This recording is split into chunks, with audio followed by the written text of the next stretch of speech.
I'm Meg Puckett. I'm the Director of Herd Management for the Corolla Wild Horse Fund. I'm here with Riptide and Louie. So the wild horses eat a variety of things. They're going to eat what's growing. They're seasonal grazers.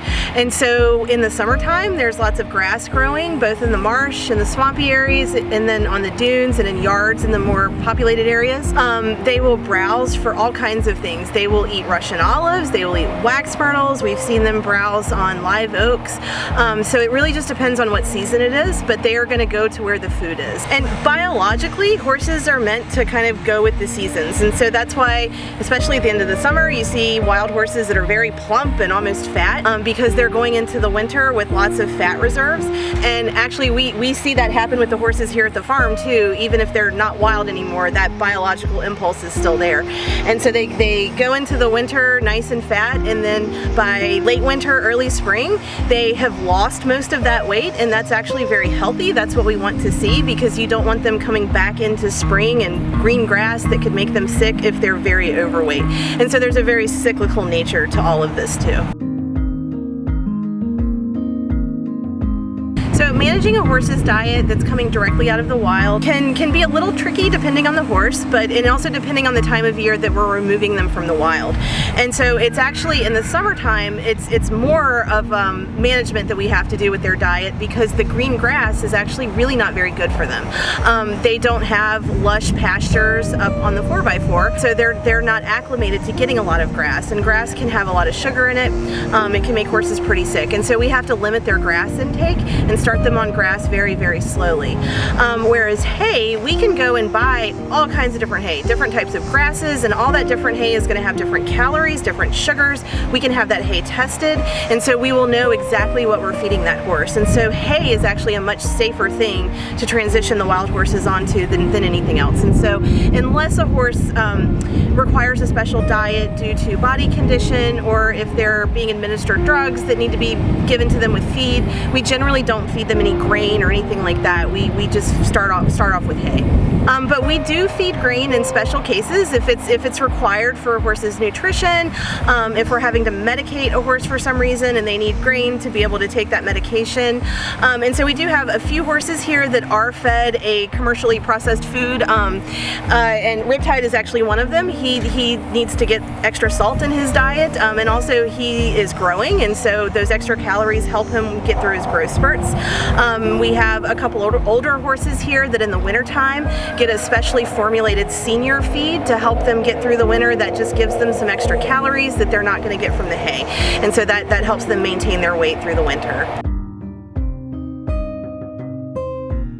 So the horses are going to eat less hay in the summertime. We kind of let them self-regulate. So they have access to these pastures all summer, and so there's a lot of grass for them, and most of these horses maintain a very good weight, if not too much weight, just on grass in the summertime. We do keep hay out for them in case they decide they want it, but we really don't go through a lot of hay in the summer. So maybe once a month we're getting a hay delivery in the summer, and primarily that's for a couple of the older horses that do need those extra calories even in the summer.